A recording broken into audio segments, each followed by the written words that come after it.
Mjaji mfowethu kunjani? Yaphela mfowethu unjani? Ayidli indawo yakho Siyabonga kakhulu. Nokuhlalana kumnandi Hayi, futhi izizwe zizohlala ngengangezogweda emantashe ngeke sisancike kodwa at least thina sizokhuluphaliswa ukudla hayi lokho okunye okubakhuluphalisayo laba abanye. Kunjalo impela. Mfethu by the way KZN Tonight podcast excuse me ngicela sibuke udaba lwe-June 30. I do know ukuthi kodwa nje before sifike lapha ke sikhaye sicredit ukuthi kahle kahle umuntu waqala ukubasa lo mlilo lona uHerman Mashaba sayine yaseGoli. Yes. Wadlina igoli wa restore order yakho United that time ngisafunda khona eGoli. Wawuhamba ukhululeke nje CBD awubafika ke laba abanye then was it. But anyway, I guess sibuke uJune 30. Was June 30 a success? Yes, for me it was a success. Ngoba inhloso ye March. Not only June 30. Yeah. I think ukuqala kwe March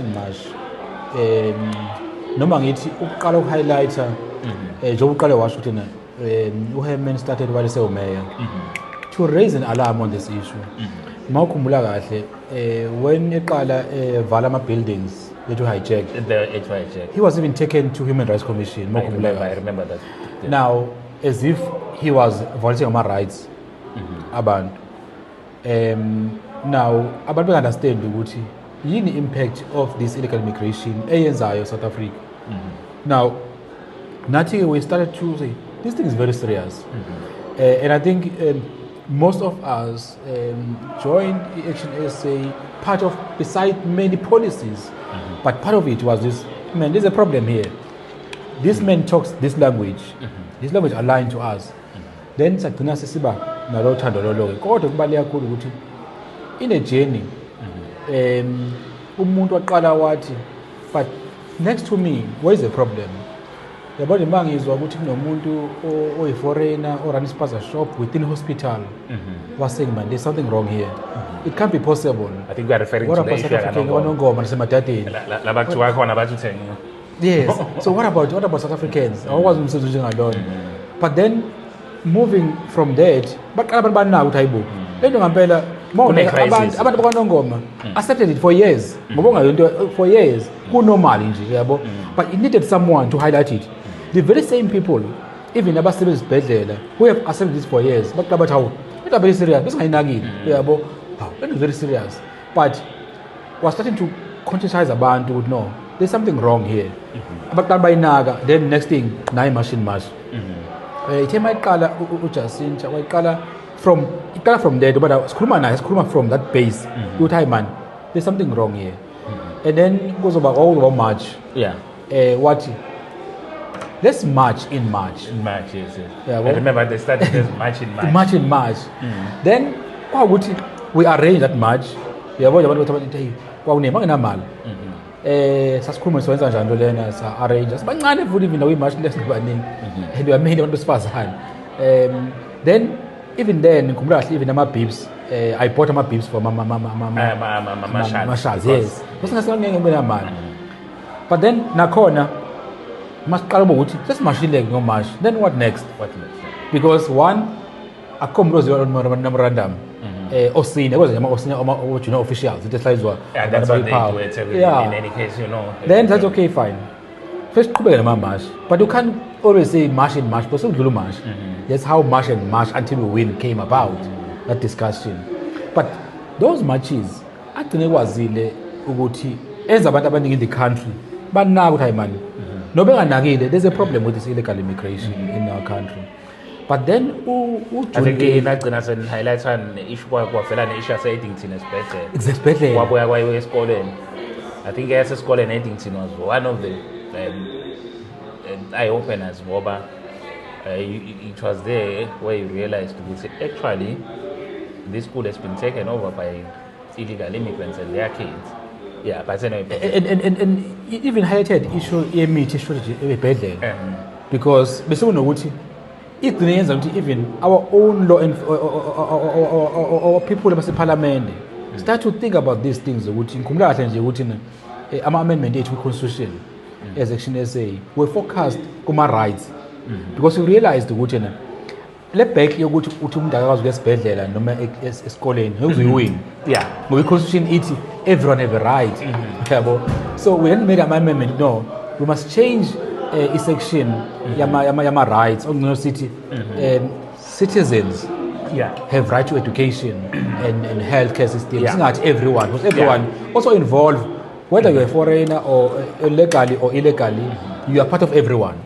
So those kind of things highlighted through Amamash.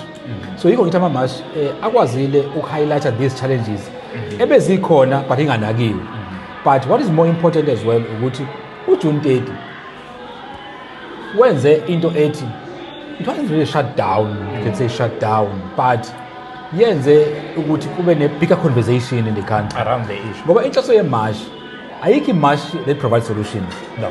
I-march highlights the bigger problem. And then those in power must act. Yes, it says who in power, those in power. Abantu ba-heartful, if I can call it a term, ba-heartful, abantu ba-angry. So ama-numbers ma-march akhombisa abantu base-iphathimandla ukuthi la incane le issue le abayiriza kancane. Yes, so ngicabanga ukuthi mina i-achieve-weke it would be foolish to have someone like Umbalula to say it was successful, it was a failure, because how did when you expected when a failure uyibala ngani ngen-anarchy, because the expectation was anarchy. And I think abantu abaningi were disappointed Mavuso, because why were disappointed? They can't justify 600 million now because le mali kumele ispendwe and siyazi ikasiningi le mali mayikhishwa nje isuzophuma ngezinye indlela. So now they must go back in account ukuthi sebenze kanjani. There was no anarchy, yabo. And futhi ngeke uzothi ngama small incidences usungathi mhlambe lonto leyo usungayibala to a level yokuthi kube ne unrest or anarchy. Awukama march ayaba nazo i-case amancane. Actually in every match kuba khona abayi-hijackayo. Siyazi ukuthi i-ANC igudu ukuplanten abantu. Besikhuluma nje noKini the other day le nto le. Uyakhumbula ukuthi i-ANC was behind uku-infiltrate i-army. They tried to infiltrate iNUMSA ngathi iphuma kukhosathu. Bavulile wathiwa ilimusa eholo osebrigade. So you should always expect lezi nto ey'fana naleyo. Ngoba uma ubuka nalelo uthi ngase-Claremont nje uma ungathiwa investigator kahle ungathola ukuthi someone who wants to be a councillor le-ANC khona was behind this. But anyway, Yeah. so mina in nje conclusion, it was a success. Well, success issues were highlighted and to a point yokuthi it even allowed from the president to pay attention to this issue. Ngoba over time lama masha aqala bengathi hayi bazobeyekile noma abayekini yabo, because ubona ngakuthi na even leadership from national to provinces ingabi serious some memorandum, because South Africa so normal time we have a right to march but don't take it serious.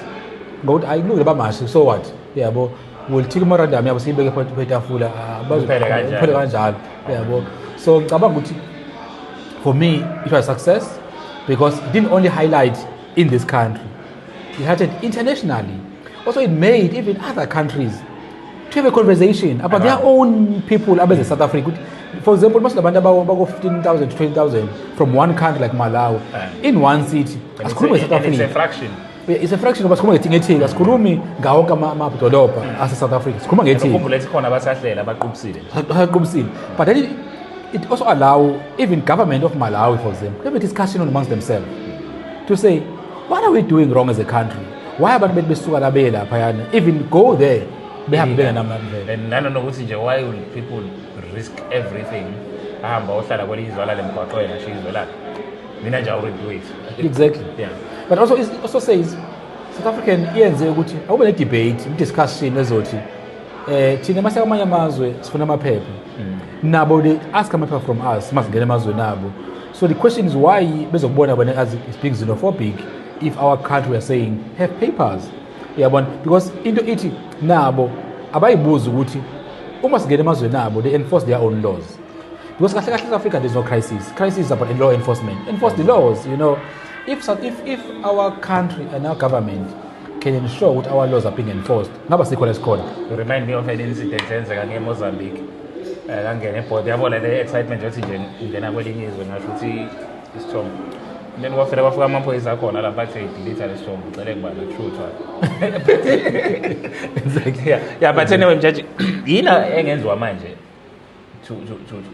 to continue to pile pressure on the government ukuthi alibhekisise lo daba ngoba i-reality is this is a crisis.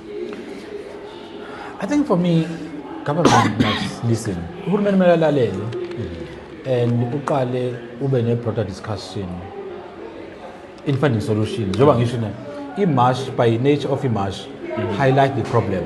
Yeah. But the solution must come from government. Yeah. Njengamanje inselelo ayikho kuma marshals. I-government. Is government prepared to implement lezi icelwa abantu? Ngoba abantu trauma march bebecela ukuthi cela kwenze ukuthi nokuthi because you can't have ama march every day every month. Yeah, the economy. Yes, exactly. Because remember end of the day we don't want a situation where sicosha abantu behambile ke manje ke then our economy collapse. I don't think khona umuntu oyingxenye ye-march and even leaders who want to collapse economy. No. But they want to make sure ukuthi izwe lethu is governed. So njengamanje into kufanele yenze ukuthi amaphoyisa ngenze example when kumasho kuya ko point ebekhonjiswa indawo na indawo esamathatha yabo because people know these places just the indawo lezi. So all now is required ukuthi manje akusume nje government athi now let's be serious. Siyeke nama conference name bizwe ke namsebenzi. I guess thobe solution manje. Phela bayeke indaba. Enforce the laws. Bayeke indaba service provider bazoba kanjalo 10%. Akujona. So 10%. Exactly. So kahle njengamanje ngicabanga ukuthi mina through memorandum ama solutions have been given ukuthi these are possible solutions. So what is required now ukuthi uhulumeni abheke ukuthi kule proposiwe si implementa kanjani ngoba ngisho ukuthi our laws are clear. If you just go and implement our laws it shouldn't be ngempela ngabe i-discussion le bangwayo kahle ama were unnecessary if government was able to implement umthetho wa South Africa yabo. So ukuya phambili eyami view ithi uhulumeni must do the right thing. Okay. Agenza implement umthetho wa South Africa, make sure ukuthi abantu abangena ezweni bangena namaphepha. In home affairs, and I think home affairs is also a problem ngoba nabana ngapha angqulathi it's because our officers are corrupt. So the entire system isidinga nje ukuthi ishintsheke ngoba nakhona basically it's an audit of them. Yeah, because you can change politically, for example, because I'm tempted to say you need to vote differently to have a new government, but you can change government, but the system is still rotten. Yeah, remember ukuthi mawufika ama-officials afakutshene ngepolitics ayilakhe asebenza kanje and ama-officials agudi ecapturation nama-politicians uthi ufika nje kuthiwa athi angena kuthiwa MEC sebenza kanje kuthiwa MEC akulungi ukuthi uhambe ngale moto le khona imoto yofika anyway ikhona into engiwarishayo kakhulu manje lokungabona ngasolunye okuphakathi kukaJacinta Phakela noMngizwe about their meeting leya eyabanje isigubhukane ebusuku. What's the future of March and the unity that has been shown by Phakela, Umngizwe, noJacinta ahead of June 30? Is there a threat to that unity after that fallout over their meeting there? But we do know we should be worried actually when the president akwazi ukubamba isinyelele meeting nabanye abakhiphele ngaphandle. But anyway, what's the future of the movement post June 30? I think personally mhlawumbe ngiqala ngokuthi ungabona solinye into normal bafowethu. Kunormal even emndenini kuba khona ungabona solinye. You know, mawubuka nje even ama parties I think most parties nje aqale after 1994 you can tell ama difference aqalayo baqala behlangene beqala organization within 6 months they are divided sebehlukene kunormal ungabona solinye. I think the key ihlalisini nibuya kanjani from that niyakwazi ukulungisa izinto but it requires maturity. But any problem eyenza ukuthi ingalungiseki izinto it's when ungaboni ngasolinye so kudala ama personal interest sekuna personal interest nanokuthi ke nokusho define i-vision kubalekile nanokuthi nibe nama principles in certain values what drives us nanokuthi what's the purpose of what we're doing. Enye into eyenzakalayo uma organizations ile nto yokuthi omunye ngaba ne-vision ibe clear kuyena kodwa omunye don't buy into that vision uneyakhe personal which can I use this vehicle to gain something I know that to enrich myself noma improve isimo sami economical exactly inhlalo yami yeah so now we must then understand that fact ukuthi vele kuzokwenzeka kanjalo so kuzokwenzeka kanjalo vele ukuthi you will always find ukuthi abantu bazoba nama interest abo kuleyo nto leyo but in this case ye-march and march first of all asiqale kanje ungaboni ngasolinye kwalabaholi I don't think mina personally will affect i-march and march as an organization ngoba abawongxenye bonke yabo but impact yakho ku-struggling the revolution eqaliwe yokuthi they were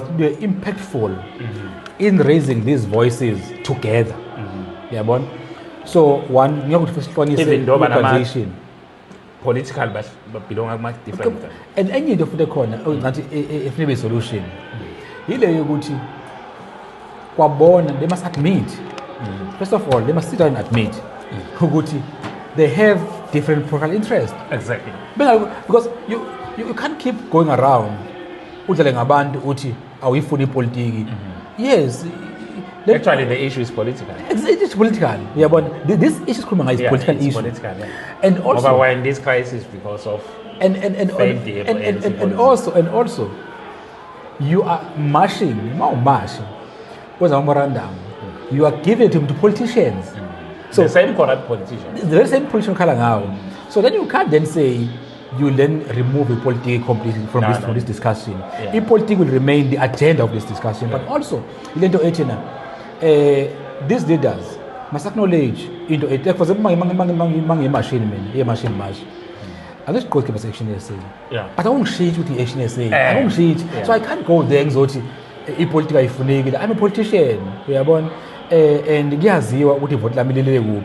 Now, Boga abanye babazi uba ivote ulivote labo yabo ngiyazi bathamba amaqembu zepolitiki but into balekile ukuthi asivume ukuthi coming from different parties naide esifuna achieve sonke mabevumana ngalokho there will be no fights uyabona but into ezokwenza ukuthi manje kubedlala igame ekhohlisana izokwenzeka lento yokuthi uma kufika omunye acabanga ukuthi ayi nayo ngathi agenda lo manje dominate because nomunye ufuna ukususa lento ibe about law against law ngoma politically ke manje because into eyenzakalayo la ukuthi omunye uthi ezela afuna ukuthi asebenzise opportunity yoku expose the failures of lawyer but by exposing the failure ya lawyana someone have to gain because politics as I highlight failures of one organization my intention mina ukukhulisa action essay that's a fact now but khona uzothi angiyona so politics mina but we do the very same thing engiyenzayo mina knowing very well that ayenza against abantu so yikho ngithi ke ifuna into ibe lapho ukuthi bavumelane ukuthi guys end of the day we have our own affiliations but inhloso enkulu lana ukuthi si fighter this fight against illegal immigration and lento is about saving the country and bese iba into ithi ke nama interest abo the personal interest ayadinga bakhuluma and be honest to them ngoba ekugcineni ifisa kubalekile ukuthi we all have to survive exactly yes we have to live you all have to send ingane zakhe ekoleni to the best school ngoba ezikahulumeni zamashetha yena doing anything now let's look at this three leaders into ithi mina ithi ukuba nawo nabo nje ngoba mina personally I want to sit them down bobathathu and say let's talk about these things and be honest to it because the honesty says into izothi okay bonke one banama families